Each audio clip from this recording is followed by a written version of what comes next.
जय श्री ओम नमः सिद्धेभ्यः। जय श्री ओम नमः सिद्धेभ्यः। सर्वमंगलमांगल्यं सर्वकल्याणकारकं प्रधानं सर्वधर्माणां जैनं जयतु शासनं। पंच परमेष्टि भगवान की, आचार्य श्री गुरुवर कुंद महाराज की, आचार्य श्री गुरुवर विद्यासागर महाराज की,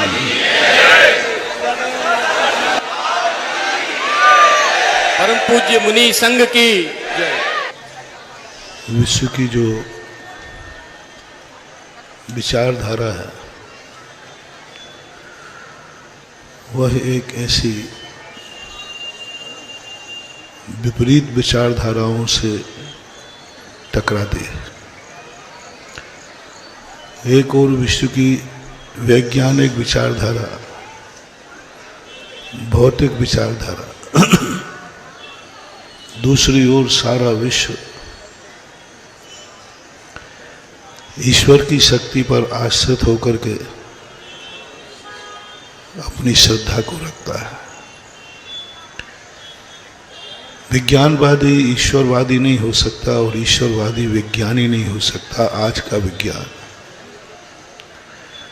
लेकिन दोनों विचारधाराएं एक साथ विरोधी तत्व के रूप में व्यक्ति के जीवन में अवतरित हैं। ऐसा विश्व का कोई भी देश नहीं है जो देश किसी न किसी के प्रति अपनी श्रद्धा न रखता हो। लोगों ने सबसे कई लोग पूछते हैं, महाराज क्या सबूत है कि ईश्वर है, भगवान है, अगला भाव है। मैंने कि आज हमसे पूछते हो, आज वोटों का जमाना है, सारे विश्व में एक देश बता दीजिए जो देश किसी न किसी ईश्वरीय सत्ता को नहीं मानता। शब्दों में कहना अलग चीज है, लेकिन अंदर से हर विश्व का एक भी को, और यही बहुमत क्या सर्वसम्मति बताती है कि कोई महाशक्ति ऐसी जरूर है जो इस वैज्ञानवादी युग में भी अंदर अपनी श्रद्धा की ज्योति जलाए हुए। लेकिन वह जो श्रद्धा है, जो आस्था है ईश्वर के प्रति, वह हमें बहुत कमजोर करती है, बलहीन करती है, अपाहिज करती है, और इतना अपाहिज कर लेती है कि हम सब कुछ स्वयं शक्तियां भूल करके प्रभु शक्ति में ही अपने जीवन को समर्पित कर देते हैं। इस स्थिति में जैन दर्शन ने एक कदम आगे बढ़ाया। ईश्वर की सत्ता को स्वीकार करते हुए तो उन्होंने एक आत्मी शक्ति को दुनिया के सामने रखा और इस बात का दुनिया को संदेशा दिया कि तुम ईश्वर के भरोसे मत रहो,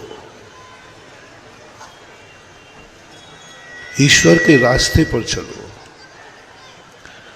तुम भगवान की आंख से मत देखो, तुम अपनी खुद की आंख भगवान जैसी बना लो।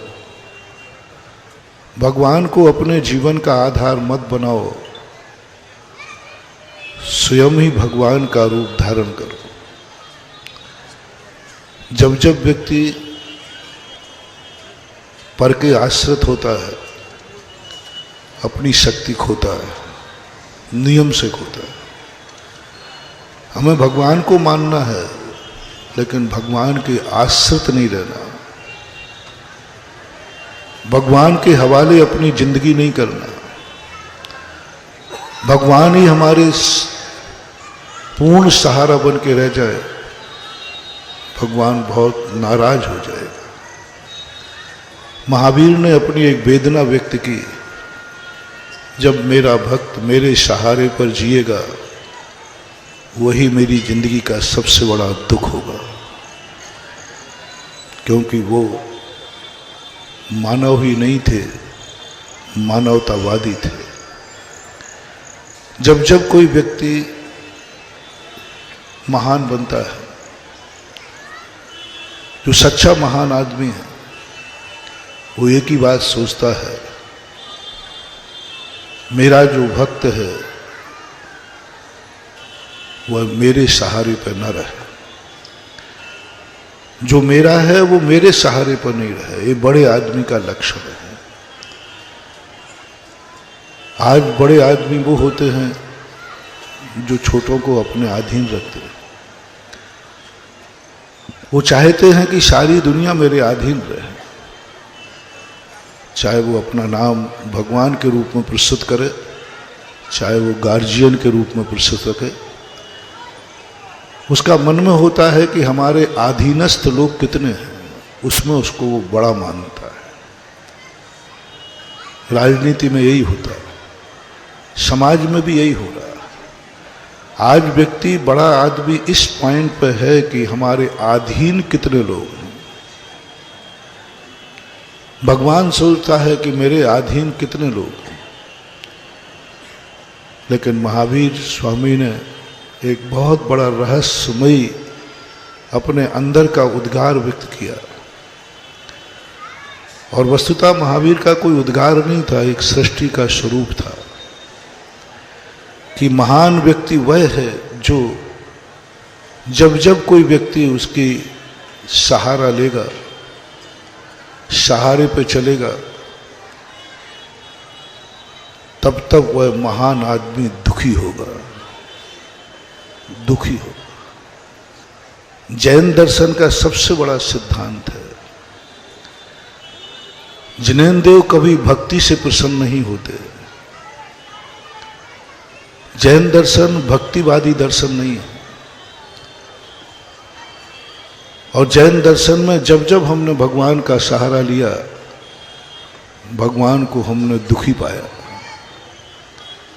जब भगवान को हम कभी भी असमर्थ दशा में सहारा लेने जाते हैं, तब भगवान के सामने सहारे की बात तो करते हैं, लेकिन जब उनकी अंतर चेतना से आवाज आती है, तो जितना मेरे सहारे पर जिएगा उतना ही तू मुझे दुख देगा। आप लोगों ने अपने परिवार में देखा होगा कि बेटा यदि माँ बाप के सहारे ही जिंदगी जीता है तो वे माँ बाप अच्छी तरह मर नहीं पाते, अच्छी तरह जी नहीं पाते। अंतिम श्वास तक उन्हें एक वेदना रहती है, मेरा बेटा अपने पैर पर खड़ा हुआ नहीं है। अच्छे माता पिता मरने के पहले अपने बेटे को अपने पैर पर खड़ा होना देखना चाहते, अपने सामने वो चलना देखना चाहते, अपने सामने वो हाथ से उठाकर खाना देखना चाहते, अपने सामने वह देखना चाहते हैं कि मेरा बेटे को अब किसी के सहारे की जरूरत नहीं है। ये बात जब बेटे को पता चलती है, माँ बाप को पता चलती है, वो शांति से अपने जीवन को धन्य मान करके और अच्छी तरह से मरण प्राप्त करते हैं, निश्चिंत होकर। कई माता पिताओं से हमने सुना, महाराज हमारे लिए अब कोई चिंता नहीं है। मैंने क्यों, बेटे तो है ना, बोले सब कुछ है, लेकिन अब बेटों को मेरे सहारे की जरूरत नहीं है, वो स्वयं अपने पैरों पर खड़े हो गए। ये बात जब मैंने आपके मुख से सुनी, तब मुझे तुरंत महावीर स्वामी जैसे महान जगत पिता की तरफ दृष्टि गई।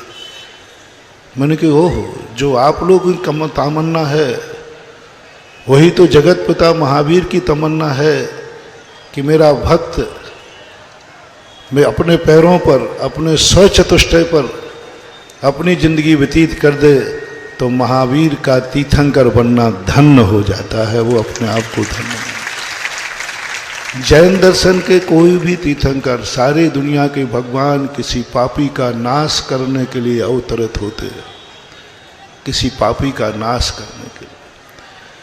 और जैन दर्शन के जितने तीर्थंकर हुए ये किसी पापी का नाश करने के लिए नहीं, किसी पुण्यात्मा का उद्धार करने के लिए जन्म लेते हैं। पापियों की तरफ वो देखते ही नहीं, पापी की तरफ तो माध्यस्थ भावम विपरीत वृत्त, वो देखते हैं किसी पुण्यात्मा जीव को। किसी पुण्यात्मा जीव, पापी के कारण उनका गमन नहीं होता, विहार नहीं होता, कोई पुण्यात्मा जीव के कारण उनका अवतार होता है, विहार करते भगिभागन वश जोगे वशाय, ऐसी नीतियां आप लोगों ने पढ़ी। जब ये भावना को लेकर के जिस तीर्थंकर का अवतरण होता हो, वह कभी नहीं चाहेगा कि सारी दुनिया मेरे अधीन हो, मेरा सहारा ले। अभी एक हफ्ते से लगभग 10-12 दिन से दैनिक प्रवचनों की श्रृंखला में स्वयं शक्ति जागरण चल रहा है। परमात्मा शक्ति नहीं, धर्म शक्ति नहीं जिसको तुम धर्म कहते हो, मंदिर शक्ति नहीं, शांति धारा शक्ति नहीं, नमोकार मंत्र शक्ति नहीं, स्वयं शक्ति, स्वयं शक्ति जागरण। स्वयं शक्ति जहां जागरण हो जाएगा, वहीं जैन दर्शन का एक ऐसा मंत्र तुम्हें सिद्ध हो जाएगा जो भगवान की जरूरत नहीं, तुम खुद भगवान बन जाओगे। उसके लिए हमें भगवान की जरूरत नहीं पड़ेगी तो बात नहीं, भगवान के बिना तो हम भगवान बन ही नहीं सकते। नमोकार मंत्र की जरूरत नहीं पड़ेगी सो बात नहीं, गुरु की जरूरत नहीं पड़ेगी तो बात नहीं, गुरु का उपयोग करना है, गुरु के सहारे नहीं, गुरु की शक्ति के आश्रित जिंदगी नहीं जीना है, गुरु के आलम्बन से स्वयं शक्तियों का जागरण करना है। भगवान के सहारे हमें जिंदगी नहीं जीना है, भगवान का सहारा लेकर अपनी स्वयं शक्तियां जागरण करना है। वंदे तद्गुण लब्धे, ये जैन विश्व का मात्र एक जैन दर्शन है जो वंदना में भगवान की वंदना करता है और अपने गुणों को प्रकट करने का अभिप्राय रखता है। किसी दुनिया के किसी दर्शन में नहीं, हर दर्शन में भगवान के गुणों को नमस्कार किया गया, भगवान को प्रसन्न करने का भाव किया गया, भगवान का सहारा पाने की विनती की गई।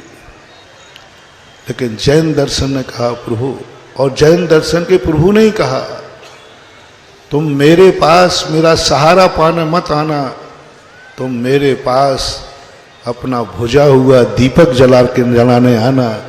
मेरा दीपक तुम्हारे काम नहीं आएगा, मेरे दीपक से तुम अपना दीप जला लो।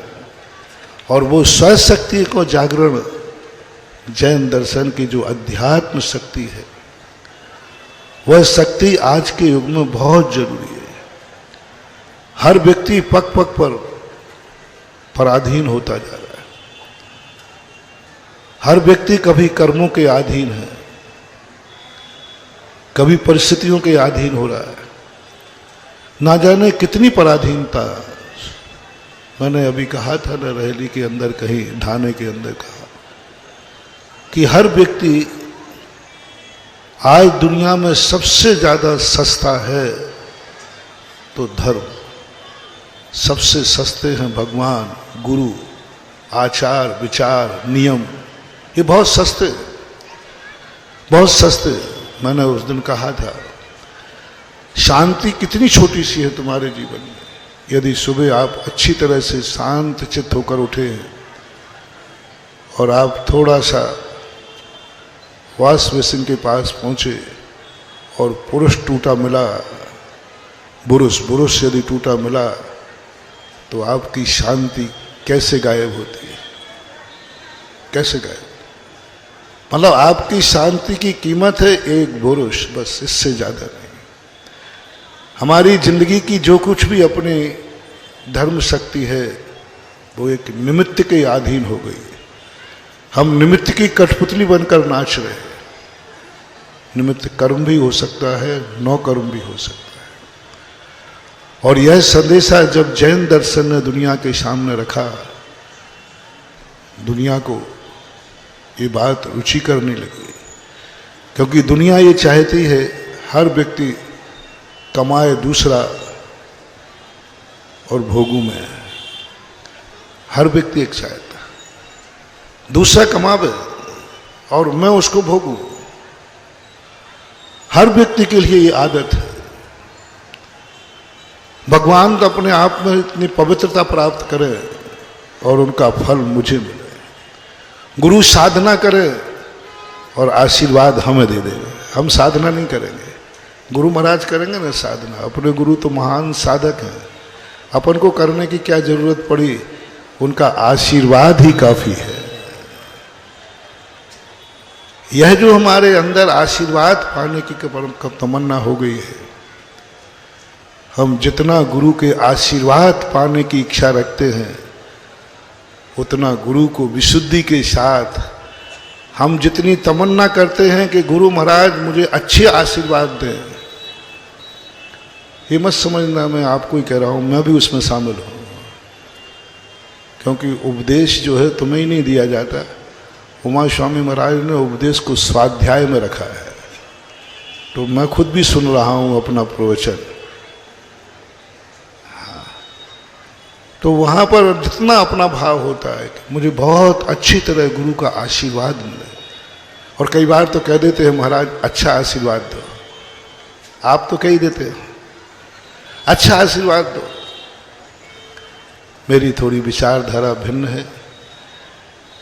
जितना हम गुरु पर संदेह कर रहे हैं, गुरु अच्छा आशीर्वाद दो, जब ये शब्द कहा तो हमने गुरु को बहुत बहुत बड़ा अपमान कर दिया, क्योंकि वो कभी बुरा भी देते हैं आशीर्वाद। हमने कह दिया, कहने के तरीके बहुत अच्छा आशीर्वाद दो। जितनी तमन्ना हमारी अच्छा आशीर्वाद पाने की है, उसका 10वां हिस्सा भी हम अच्छा नमोस्तु करना, तो हमारे सारे कार्य जाग जाए। स्वशक्ति जागरण। आशीर्वाद गुरु का है, नमोस्तु हमारा है, खुद का है। स्वशक्ति जागरण। स्वशक्ति जागरण का पहला सूत्र है नमोस्तु, आशीर्वाद नहीं। आशीर्वाद की शक्ति के सहारे अपन को नहीं जीना। आशीर्वाद की शक्तियां हमें बौना कर देंगे, हमें अहंकारी कर देंगे, हमें कमजोर कर देंगे, हम निकम्मे हो जाएंगे, क्योंकि मेरे ऊपर आशीर्वाद का सहारा है, मेरे ऊपर आशीर्वाद की छाया है। हम बहुत प्रमादी हो जाएंगे। आशीर्वाद की छाया में पड़ने वाला लोग कैसे होते? एक व्यक्ति ने जाकर के, दो श्रद्धालु है, एक श्रद्धालु कहता है कि गुरु का आशीर्वाद है, और उसको बड़ा विश्वास है गुरु पर कि गुरु का आशीर्वाद है तो कभी अन्यथा होगा ही नहीं। और वो यात्रा की भरी सभा में सब लोगों के सामने आशीर्वाद ले गया और गाड़ी में बैठ गया, ब्रेक पे से पैर हटा दिया। बोले भाई क्या कर रहे हो, कुछ गड़बड़ हो जाए? बोले तुम सब नास्तिक हो, गुरु के आशीर्वाद पर विश्वास नहीं। गुरु के आशीर्वाद पर विश्वास रखो, कुछ नहीं होगा। उसने ब्रेक हटा करके आंख बंद करके गाड़ी स्टार्ट कर दी। किसके भरोसे है? अब देखना, बहुत बड़ी गजब घटना घटने वाली है। श्रद्धालु है, भक्त है, कोई इसमें संदेह नहीं है। थोड़ी दूर जाकर गाड़ी टकरा गई, उसकी श्रद्धा अविश्वास में बदल गई। मैंने गलत नंबर डायल कर लिया, मैंने गुरु को बहुत शक्तिमान माना था, गुरु के आशीर्वाद में बहुत शक्ति मानी थी, मैंने बहुत शक्ति मानी थी, लेकिन ये क्या हो गया? उसकी श्रद्धा में अंतर आता है। आप लोगों की श्रद्धाएं ऐसी ही हो रही हैं। मैंने ऐसे ऐसे लोगों को देखा है जो भगवान के परम भक्त थे, उनकी श्रद्धाएं घट गई क्योंकि उनकी तमन्ना पूरी नहीं। हमने अच्छे अच्छे गुरु भक्तों को देखा है, गुरु भक्ति नहीं है, वो अपनी इच्छा पूर्ति भक्ति कहलाती है। जैन दर्शन इसके खिलाफ है। इच्छा पूर्ति जब भक्ति रहेगी, एक ना एक दिन तुम जितना अच्छा तुम भगवान को कह रहे हो उतना ही बुरा कहोगे। उसकी श्रद्धा टूट गई। दूसरा व्यक्ति निशक्ति जागरण के सूत्र को जानता था, वो भी गुरु के प्रति परम श्रद्धालु था और गुरु के पास आकर के आशीर्वाद लेता है, गुरु महाराज यात्रा सफल हो, आशीर्वाद दीजिए। ले गए आशीर्वाद। परम श्रद्धालु परम भक्त था और जाकर के ड्राइवर से कहता है, ड्राइवर गाड़ी चेक करो कहीं कोई कमी नहीं रह जाए, ड्राइवर आज चूक मत करना। और ड्राइवर के बाजू में बैठ कर कहता है, ड्राइवर आज चूक मत करना। ड्राइवर कहता है, सेठ जी आज तक तुमने कभी मेरे को इतना नहीं टोका, आज तक तुमने कभी इतना नहीं टोका, मेरे ऊपर इतना विश्वास नहीं है क्या? आप बोले, बेटा आज सवाल मेरा नहीं है, आज सवाल गुरु के आशीर्वाद का सवाल है। आज यदि कहीं चोट आ गई तो ये मन गुरु पर श्रद्धा कम कर देगा और सारा जगत मजाक उड़ाएगा। आज मुझे गुरु के आशीर्वाद का चमत्कार दिखाना है, अतिशय दिखाना है कि गुरु के आशीर्वाद से मेरी यात्रा सफल हुई। ड्राइवर सावधान, यत्नाचार, इतना सावधान क्योंकि आज गुरु का आशीर्वाद है। सागर वालों, आप इन दोनों में से कौन से भक्त हैं? अभी दुर्मति जी बोल रही थी यार क्या, आप इन दोनों में से कौन से भक्त हैं? भक्त दोनों हैं, इसमें कोई संदेह नहीं है। गुरु के भरोसे गाड़ी छोड़ देना या गुरु के आशीर्वाद को अतिशयकारी बनाने के लिए सारी गाड़ी की जो कमान है उसको सावधानी से संभाल लेना। बस ईश्वरवादी और श्रमण संस्कृति में यही अंतर है। जब कोई भगवान और गुरु के सहारे जाता है, वो अपनी जिंदगी गुरु को भगवान के सहारे छोड़ देता है, एक दिन वो भगवान से बहुत दूर हो जाता है। और जैन दर्शन कहता है, गुरु और भगवान को यदि अतिशय और चमत्कारी बनाना है तो अपनी गाड़ी की जो हैंडलिंग है वो अपने हाथ में लो, सावधान हो जाओ, यत्नाचार हो जाओ, क्योंकि आज गुरु के आशीर्वाद का सवाल है। आज गुरु के आशीर्वाद का सवाल है। आज कुछ नहीं होना चाहिए, बस ड्राइवर। यह है भक्ति, यह है जैन दर्शन की भक्ति। जब कोई व्यक्ति भगवान के पास नमोस्तु करके जाता है, वह पूरी ताकत लगा देता है, आज सवाल मेरा नहीं है, आज भगवान की शांति धारा का सवाल है, क्योंकि मैंने सबके सामने शांति धारा। आज मेरे गुरु का आशीर्वाद है, मुझे गुरु ने आशीर्वाद दिया है, अब मुझे प्रमाद नहीं करना, अब मुझे सावधानी रखना। आप दोनों में से कौन से भक्त बनना चाहते हैं? भक्त दोनों है, कोई बात नहीं, दोनों नास्तिक नहीं है, लेकिन आपको कौन सा भक्त पसंद है? एक नंबर वाला जो गुरु के भरोसे बैठ कर कहता है कुछ नहीं करना, गुरु पर विश्वास करो, जाके थोड़े ही से बाहर यूनिवर्सिटी की घटिया ही नहीं उतार पाओगे, बमोरी तिगड्डई पर। और दूसरा नंबर का व्यक्ति वो होगा जो गाड़ी को चलाते चलाते यहाँ से श्योपुर तक भी घूम आएगा तो उसका कुछ भी बिगड़ने वाला नहीं। आप बोले आपका सागर का नेचर क्या है? हालांकि मैं सागर के नेचर को बहुत अच्छी तरह जानता हूं, क्योंकि अपने ही स्थान की बुराई करना, क्योंकि मैं भी तो पहले इसी नेचर में था, और जो जिस नेचर में रहा हो उस नेचर के लिए अब तुमसे पूछने की जरूरत नहीं। पूज्य आचार्य महाराज मकरोनिया और बहेरिया तिगड्डा के पांगे जो परसोरिया है ना, कम से कम 6-7 बार परसोरिया तिगड्डा तक आए और कहाँ मुड़ गए? परसोरिया चले जाते थे। सागर वाले सब लोग सोचते थे, उनकी एक साक्षी अभी भी हैं, गुलाब चंद जी पटना वाले। ये लोग सब बड़े परेशान होते थे, क्योंकि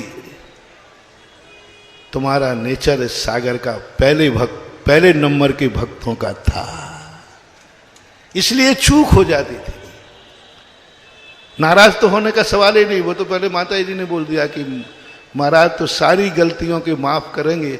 मैंने गलती ही नहीं लिखी, माफ क्या करूं? ये गलती ही नहीं, ये तो नेचर है। गलती नहीं, गलती हो तो माफ करो। गलतियों को माफ किया जाता है, नेचर को तो माफ नहीं किया जाता। नेचर को तो जाना जाता है, समझा जाता है। और पहले नंबर की जो भक्ति है वह भक्ति तो है। मैं सन 1988 में इसी मंच से हम और क्षमा सागर जी महाराज जी थे, दोनों लोगों को आचार्य सिंह ने कुछ विशेष काम के लिए भेजा था और दोनों अलग अलग बिहार करके आए थे। मैं संभवतः सिरोन से, वो इधर बेगम, और एक पर्पज से इसी मंच पर बैठे थे। और मुझे भगवान पारसनाथ के मंदिर की वेदी का दर्शन करते ही पूरा स्मरण हो आया कि ये मंदिर जो कारे झाई जी का मंदिर है, किस मुसीबत में बना, ये सन 1988 का मंच जानता है। श्रमण संस्कृति विरोधी तत्वों के कब्जे से किस प्रकार से आज श्रमण के लिए, श्रमणों के लिए इसके दरवाजे खुले, इसके पीछे बहुत बड़ा संघर्ष हुआ। इस मंदिर में पहले प्लास्टिक की मूर्ति की पूजा हुई, तब कहीं आज साक्षात भगवान पूज रहे हैं। इस मंदिर के लिए शिलान्यास करने के लिए इसी मंच से पंडित जी साहेबपुर वाले थे, अमरचंद जी पंडित साहब, वो भी हताश हो गए। तब हम दोनों महाराजों ने यहीं बैठकर इसी मंच पर यहीं से क्या किया, वो सब कहने की जरूरत नहीं है, पुराने लोगों को मालूम। तो उस समय जो स्थितियां बनती थी और फिर उसी समय की जो स्थितियां थी, सागर यूनिवर्सिटी पर मानस्तंभ बनाने की जो योजना थी, वो भी एक विचित्र घटना थी। लेकिन वह भी थोड़ी सी चूक होने के कारण से इतना संघर्ष करना पड़ा। मेरा कहना है आपसे कि पहले नंबर के भक्त बनोगे तो मुझे विश्वास नहीं है कि तुम्हारी यह भक्ति शाश्वत बनी रहेगी। जिस दिन गाड़ी टकराएगी उसी दिन कहोगे मैंने गलत नंबर डायल कर लिया, मैंने गलत नमोकार मंत्र पढ़ लिया, मैंने गलत गुरु को मान लिया, मैंने गलत आशीर्वाद कर लिया, विश्वास कर लिया, मेरी भूल थी, कहोगे। और बहुत बार यही हुआ है। इसलिए स्वशक्ति जागरण के संबंध में मैं कह रहा हूं, भगवान के सहारे नहीं, आशीर्वाद पर इतना विश्वास मत करो कि स्वयं की आंख बंद कर लो। आशीर्वाद पर इतना विश्वास मत करो कि ब्रेक पर से पैर हटा दो। आशीर्वाद पर इतना भरोसा करो कि संयम रूपी ब्रेक अपने हाथ में हो और खुली हुई आंख अपनी सामने हो, और फिर गुरु के आशीर्वाद को चमत्कार करो, और फिर दुनिया में कहो कि मैंने जो सफलता पाई है, ये मालूम नहीं तुम्हें, मैं गुरु का आशीर्वाद लेके चला था। कहो, पर गर्व से कहो तुमने कैसे सफलता पाली, गर्व से कहो कि गुरु का आशीर्वाद लेके चला था। निशक्ति जागरण,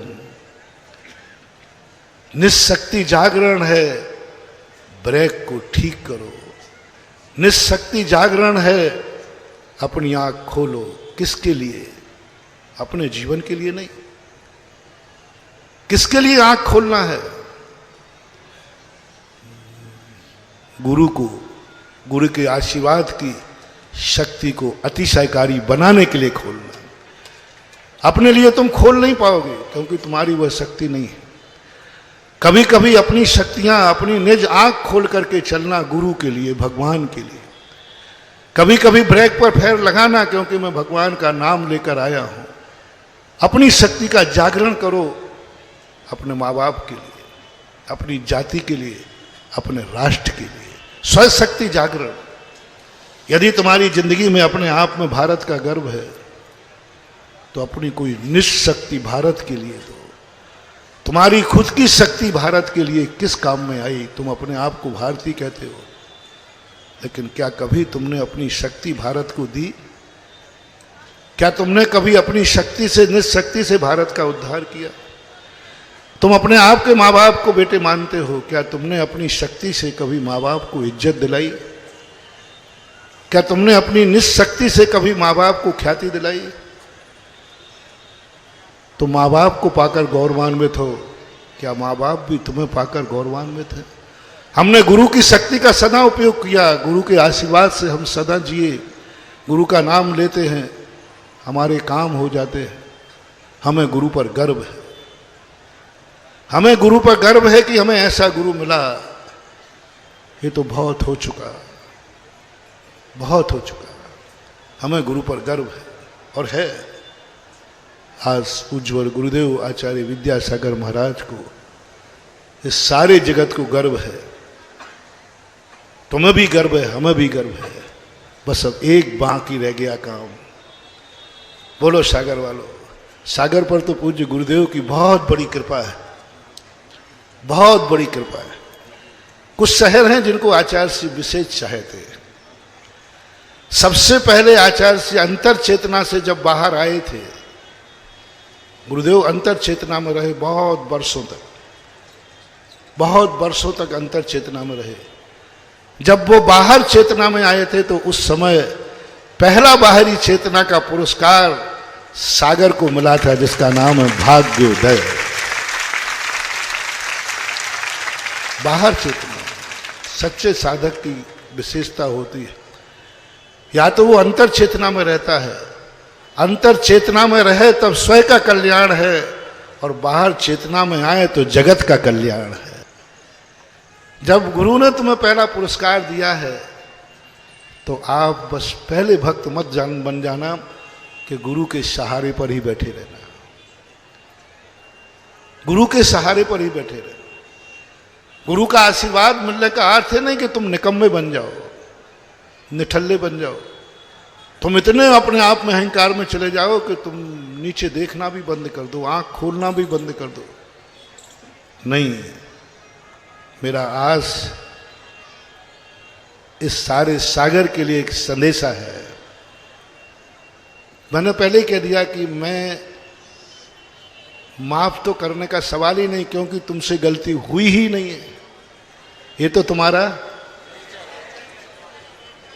तुम्हारा अब नेचर को हम कैसे कहें? कुत्ते को कहें तू टेढ़ी पूंछ क्यों करता है, तेरी गलती है, तो मेरी नादानी है। कुत्ते से कहो कि तू टेढ़ी पूंछ क्यों करता है, तेरी गलती है, तो मेरी नादानी है, क्योंकि वो उसका नेचर है। इसलिए सागर वालों के नेचर पर तो मैं कभी नाराज होऊंगा नहीं, हो भी नहीं सकता। मेरे गुरु कभी नाराज नहीं हुए तो मैं क्या नाराज होऊंगा?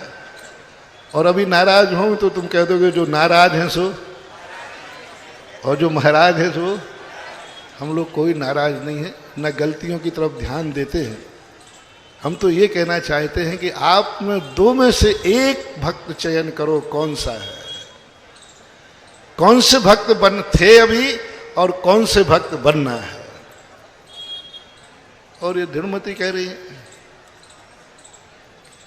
जिनको खुद ये मालूम है कि वो एक एक कदम गुरु आज्ञा के बिना नहीं चलती है, और उसे ये भी मालूम है कि जिसको कह रही है वो एक एक पल गुरु आज्ञा के बिना नहीं जीता है। ये खुद एक एक कदम भी गुरु आज्ञा के बिना नहीं चलती। और मैं तो अपने संबंध में कहूं, मैं एक एक पल गुरु के बिना नहीं जीता हूं। गुरु के बिना नहीं जीता हूं, लेकिन गुरु के सहारे पर नहीं जीता हूं, ये ध्यान रखना है।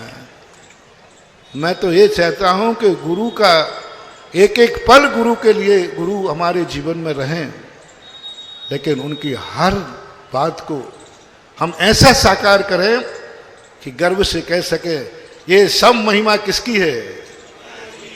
हाँ, ये सब महिमा किसकी है? गुरु की। जागृत होकर के उनके सहारे, आशीर्वाद के सहारे लेकर के यदि बैठ जाएंगे तो कहीं ना कहीं कोई चूक हो सकती है और हमारी श्रद्धा गुरु के प्रति कमजोर हो जाएगी।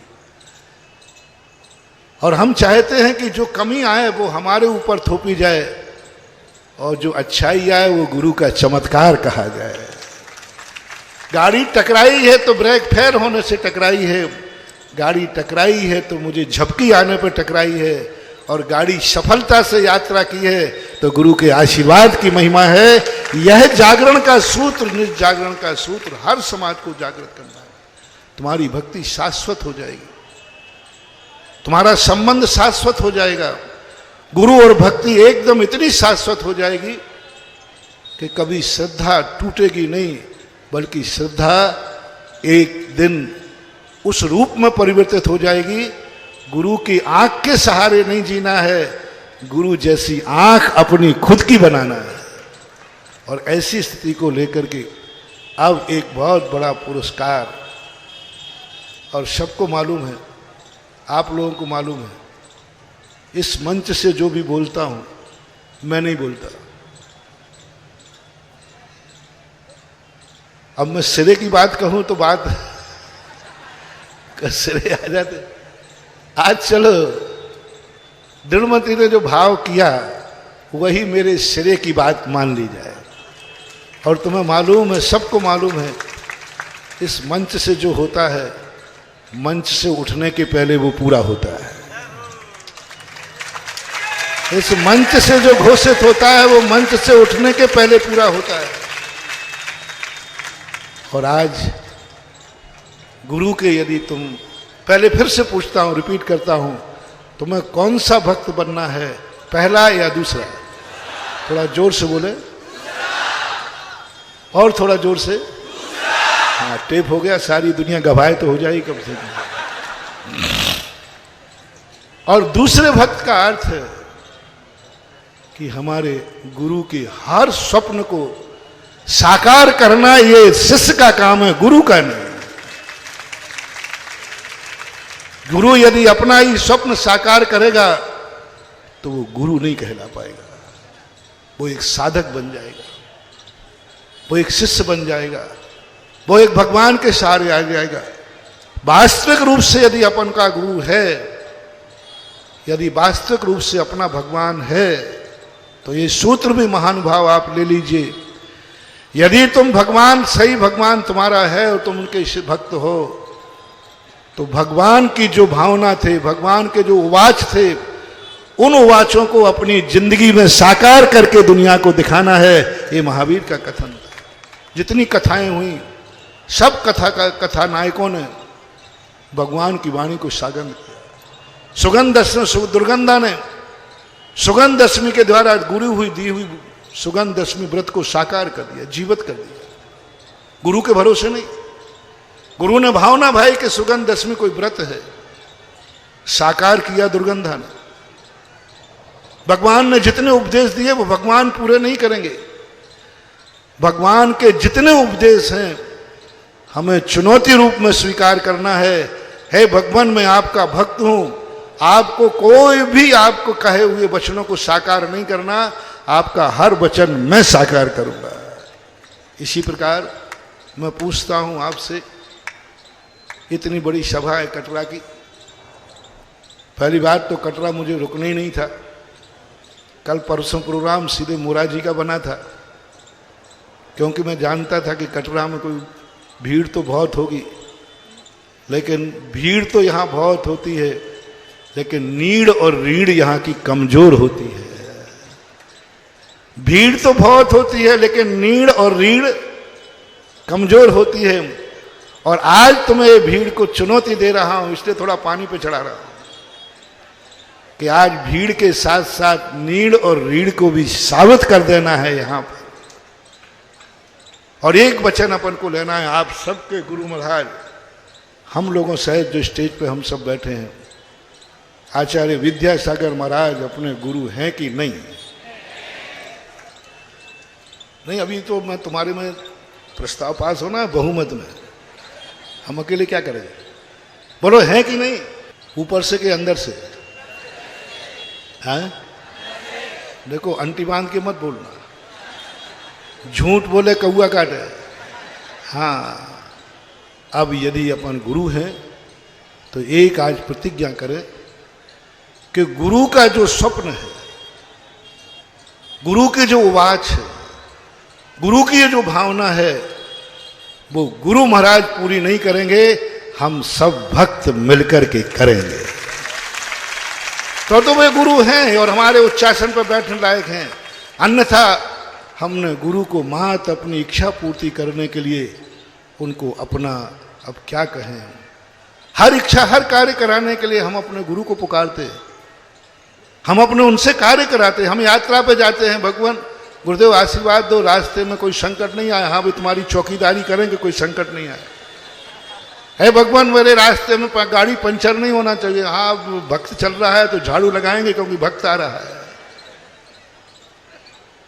भगवान के कार्य, गुरु के कार्य, अपने कार्य कभी गुरु से नहीं कराना। भक्ति के रूप में मैं सदा हनुमान को प्रस्तुत करता हूं। लोग संकट मोचक बोलते हैं हनुमान को, इसलिए कि दुनिया के वो संकट दूर करते थे, ऐसा बात नहीं है, ऐसी बात नहीं है। हनुमान ने सदा भगवान के संकट दूर किए, राम के संकट दूर किए। जिंदगी में उन्होंने अपना कोई संकट भगवान से दूर नहीं कराया।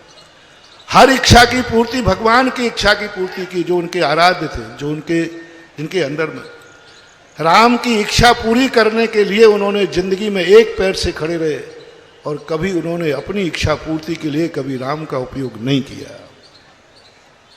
मैं उसी को भक्ति मानता हूं कि आज सब लोगों के लिए एक विचार करना है कि हम सब, आचार्य श्री हमारी इच्छा पूर्ति करने के लिए दुनिया में नहीं है, आचार्य श्री हमारी इच्छाएं पूरी करें इसके लिए हमने उनको गुरु नहीं बनाया है।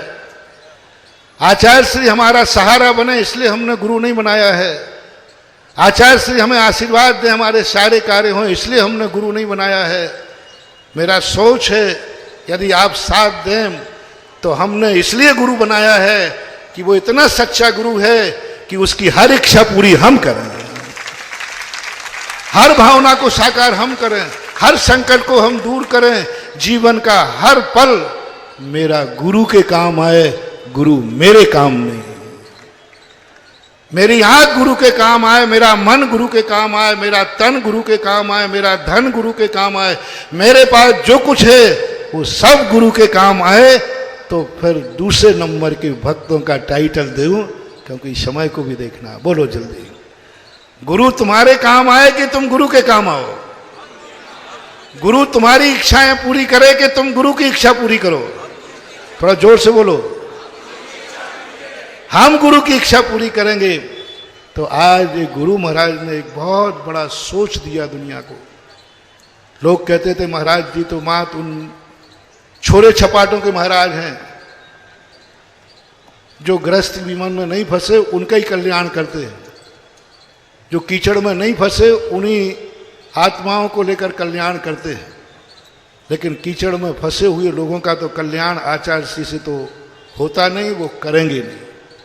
ऐसी लोगों की धारणा अभी 50 साल में बनती रही है। लेकिन विगत 2-3 साल में महाराज ने एक अभियान चलाया कि नहीं, जो कीचड़ में फंस चुके हैं उनको भी हस्तावलंबन देकर के बाहर निकालना है। और उन्होंने भक्तांबर का पहले श्लोक को सफल किया, सम्यक प्रणम्य जिन पाद, आगे बोलो, वालम वनम भव जले, यानी इन पत्तों के उद्धार करने के लिए अभी 2 साल से महाराज ने, 3 साल हो गए होंगे लगभग, समय थोड़ा ध्यान नहीं, एक अभियान चलाया कि जो गृहस्थी में पूरी जिंदगी खपा चुके, जिंदगी खपा चुके, और अब कुछ उनके तड़फन लग रही है बाहर निकलने की, तो उनको निकालने के लिए एक अभियान चलाया। उस समय पहले नहीं चला, बहुत सारे लोग ऊपर चले गए और गुलाब चंद जी पटना वाले जैसे अभी कुर्सी पर बैठने लायक अभी हैं, लेकिन उनके थोड़ा सा 2-5 साल पहले अभियान चल जाता तो आज ये भी कुछ उस कृपा कोर में आ जाते जहां से अपने कल्याण का पूरा रास्ता खुलता था। लेकिन कोई बात नहीं, मैंने पहले ही कहा कि जब जिस व्यक्ति का आत्माओं का पुण्य रहता है, तो एक श्रावकों को मौका दिया है कि तुम महावृत्ति तो नहीं बन सकते हो क्योंकि जिस अवस्था में तुम हो, लेकिन अणुव्रत धारण करके वानप्रस्थ जैसे रहें और एक सागर के लिए एक साधिकाओं का एक समूह आपको सौंपा है। और साधिकाओं का जो समूह आपको दिया है, इसको भार मत मानना, सौभाग्य मानना। जिस नगर में सदा त्यागी, हम पिछीधारी तो सदा रह नहीं सकेंगे, पिछीधारियों का तो गमनागमन होता रहता है, लेकिन वे त्यागी वृत्ति जिस नगर में रहते हैं, जिनका गमन करना निश्चित नहीं है, उस नगर का समझ लेना चाहिए कुछ सुसगुन उदय में आने वाला है। घर में यदि कोई वृत्ति है तो सगुन मान करके उसकी सेवा करना, नगर में कोई वृत्ति है तो उसे सगुन मान करके नगर का शुभ करना। और साधिकाओं का जो कार्य आज आप लोगों को सौंपा है, और बहुत बड़े विश्वास के साथ कुंडलपुर में कहा कि सागर जैसा स्थान जहां साधिकाएं अपने आराम से साधना करेंगे। बुंदेलखंड पर आचार्य जी को बड़ा विश्वास है, चिंता मत करना, बड़ी महाराज जा रहा तो जाने दो, लेकिन विश्वास तो उनका बुंदेलखंड पे था, है और रहेगा। और वे बुंदेलखंड के दम पर बड़े से बड़े कार्य कर लेते, बड़े से बड़े विकसित। बताओ, सागर वालों पर इतना विश्वास इन कंजूसों पर कि 300 करोड़ का सर्वतोभद्र मंदिर कर दिया। मैंने कही इनके भरोसे, इन कंजूस खोपड़ियों के भरोसे। लेकिन हम तो भले कंजूस खोपड़ी के हैं, लेकिन पूज्य गुरुदेव का विश्वास है कि सागर में जो बीजारोपण होगा वह अंतिम कलशारोहण जरूर करेगा। आज एक छोटा सा प्रोग्राम आज के लिए कि जो साधिका आश्रम जो गृहस्थ जीवन में प्रवेश करके अंत में अपने जीवन को सफल करने के लिए, आचार्य जी ने एक बार हम लोगों ने कहा, महाराज जी आपको कैसे विचार आया? बोले कोई बात नहीं, जीवन के अंत समय में भी यदि गृहस्थी से निवृत्ति मिलती है तो कुन पूज्यवर समंतभद्र महाराज का रत्नकर्ण श्राप का आचार लिखना सफल हो जाएगा कि मैंने आज के दिन रत्नकर्ण श्राप का आचार लिखा, इसी के लिए लिखा था। तो यह साधिका ऐसा मात्र में 2 कार्य करना है। पहला कार्य तो करना है कि आचार्य श्री को एक, मैं यहां आया हूं कि नहीं सागर में, अभी हूं कि नहीं, पक्का तो एक दे दो। एक गुरुदेव के पास तुम्हें संदेशा लेके भेजना चाहता हूं, जाओगे? चतुर्मास के लिए नहीं, वो तो एक संदेशा लेकर के भेजना चाहता हूं। यदि सागर समाज दूसरे नंबर की भक्त है तो एक संदेशा लेकर कि गुरुदेव, भारत की जितनी महिलाएं हैं साधिका आप बनाओ और रहने का स्थान सागर देगा। आज आचार्य सिंह हाथ नहीं खुल पा रहा है आप लोगों के कारण से। आज 1000 साधिकाएं आचार्य सिंह तैयार करने के लिए तैयार हैं, लेकिन तुम्हारे भरोसा नहीं है कि तुम उनको संभाल पाओगे कि नहीं संभाल पाओगे। जो मैंने कहा था, गुरु की वह बात हमें साकार करना है, गुरु सफल नहीं करेगा और गुरु सफल कर भी नहीं पाएंगे। कुछ कार्य ऐसे होते हैं जो गुरु की भावना होती है, लेकिन उनमें सफलता पाने का जो श्रेय है वो श्रावकों को जाता है। एक संदेशा आज सागर वालों से, और कुछ नहीं मांगूंगा, क्योंकि बड़ी मेहनत से आया हूं, मुश्किल से आया हूं है अब और जब से सागर में प्रवेश करिए तुम श्वास भी मुझे लेने नहीं दे रहे हो। कल मकरोनिया वालों ने पूरा हमें घुमा लिया, फिर थोड़ा बहुत बचा तो ऐसी धूप में मुझे, कल तो मुझे जरूर ऐसा लगा कि जैसे मैं कोई अपराध करके जा रहा हूं, उसी सजा गर्मी में रोड पे भोग रहा हूं, क्योंकि जेल में वही जाता है जो अपराध करता है।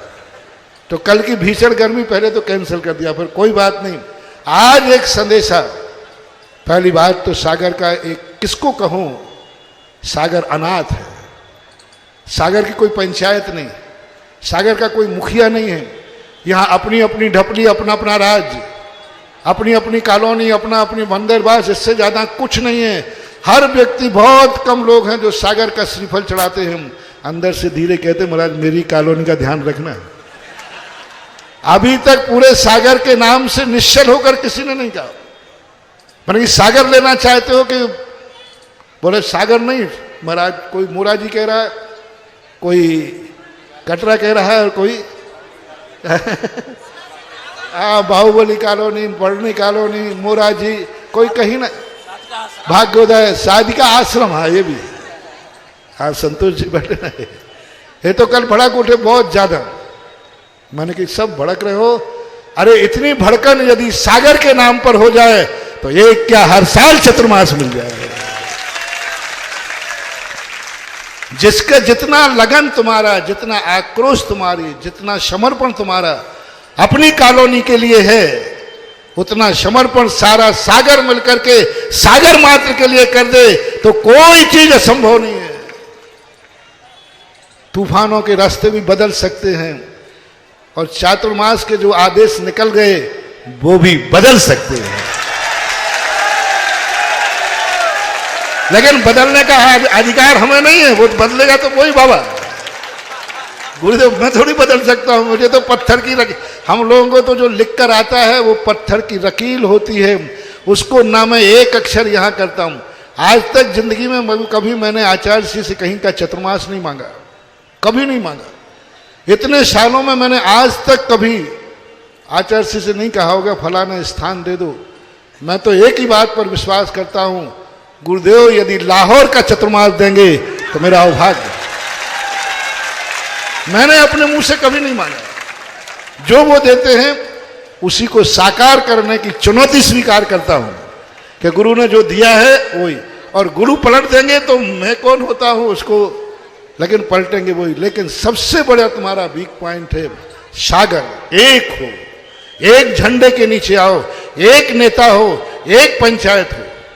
आज बहुत सारे स्थानों पर एक पंचायत, सागर की कोई ऐसी बड़ी पंचायत नहीं है जो पूरे सागर को एक कर ले, पूरा सागर का प्रतिनिधित्व करे, पूरे सागर के वोटर उस नेता को चुने। और वो नेता, ध्यान रखना, एक दिन धर्म का ही नहीं, यदि सागर समाज की एक पूरी पंचायत बनती है, पूरा नगर यदि एक अपने वोटरों पर नेता चुनती है, तो एक दिन सागर का जैन विधायक भी होगा और जैन सांसद भी होगा और जैन मंत्री भी होगा। सागर वो ताकत है, सागर वो बड़ी शक्ति है, मात्र यहां टुकड़ों में बट चुकी है। यदि सागर एक पंचायत अपनी चुन ले और हर जितने भी कितने कॉलोनियां हैं, 64 मंदिर बता रहे हैं, सब बताया, 64 मंदिर मिलकर के एक नेता चुने और एक आगाज करे, एक श्रीफल चढ़े और एक आवाज हो गए, वही वोट डले, तो ये सारी सरकारें तो तुम्हारे दरवाजे घूमेंगी। सरकार है कि चिड़िया का नाम? सरकार के लिए एकमात्र विधायक जी बैठे। सरकार ये मत समझना कि तुम्हारा पत्ता काट रहा हूं।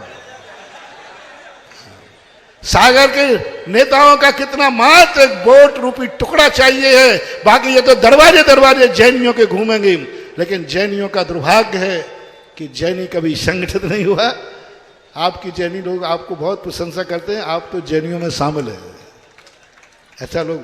तो सबसे बड़ी चीज है कि आप लोगों का एक संगठन बनाओ, एक ऐसी पंचायत बनाओ जो सागर का श्रीफल चढ़ाए ओनली, जो गुरुदेव के पास जाए सागर के लिए, कोई संस्था के लिए नहीं।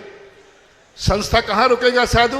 वो साधु की साधना, साधु की इच्छा के ऊपर छोड़ दो कि साधु महाराज हमारी सागर सीमा में रहो, जहां आपको रहना हो वहां सागर रहेगा, हमारी कोई ख्वाहिश नहीं होगी, हम कोई बुरा नहीं मानेंगे, आपको जहां रुकना हो रुको, सागर की सीमा होना चाहिए। यदि ये तुम सब लोगों ने कर लिया तो बहुत बड़ी बात। तो सबसे बड़ी चीज आप लोगों को एक संदेशा लेके जाना है कि गुरु महाराज से एक बात कहना है। तो मैं यहाँ आकर के, मेरे आने पर आप धन्य हो गए हैं, ऐसा बहुत लोग कह रहे हैं, और मुकुश तो बोलने में वैसे ही माहिर है। हाँ, लेकिन मैं एक बात कहूँ, मुझे पाकर तुम धन्य हुए हो, मैं भी सागर पे आकर के धन्य हो जाऊं, ये व्यवहार चुका देना। नहीं तो ध्यान रखना, ये कर्जा रहेगा तुम्हारे ऊपर, और व्यवहार को कर्जा लेकर मरोगे तो बेटा दूसरे जन्म में चुकाना पड़ेगा। व्यवहार कभी कर्जा नहीं लिया। आप लोग व्यवहार करते ना, व्यवहार, तो भाई वहां तो हमें जाना ही पड़ेगा, क्योंकि हमारा व्यवहार, अब तुम्हारा व्यवहार मेरे ऊपर चढ़ गया है, मेरा चढ़ गया तुम्हारे ऊपर, क्योंकि मैंने आकर तुम्हें धन्य किया है। अब जब तक तुम मुझे धन्य नहीं करोगे, ये कर्जा तुम्हारे ऊपर रहेगा। बोलो, कर्जा रखना है, फिर ये सुधा सागर का ब्याज है वो भी देख लेना। ब्याज पर ब्याज जुड़ता है फिर, कि कर्जा तुरंत के तुरंत चुकाना है, जल्दी बोलो, है चुकाना है। तो बस एक संदेशा लेकर सागर की एक समाज जावे और गुरुदेव से कहे, ये क्या 10-20 साधिकाएं भेज रहे हो, आप जितनी साधिकाएं बनाओ, आपकी भावना को पूरा करेगा सागर नगर।